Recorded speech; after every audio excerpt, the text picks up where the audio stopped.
Good morning. Hello guys, welcome back to my channel. আজ একটা আমি তোমাদেরকে ভিডিও শেয়ার করব যার প্রচুর প্রচুর গুণে ভরা। আমি চাই সকল বন্ধুরা এই গাছটা যেন প্রত্যেকের বাড়িতে থাকে।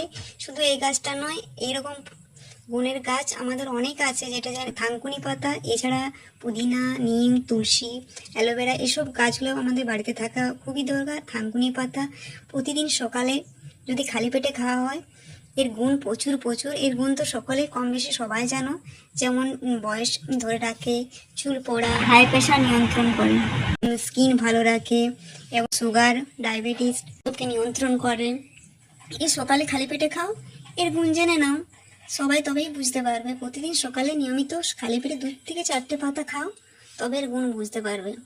এর প্রচুর প্রচুর গুণ আছে। আমি চাই প্রত্যেক সকালে বন্ধুদের বাড়িতে যেন এই সব গাছ কম বেশি থাকা খুবই দরকার। বাই।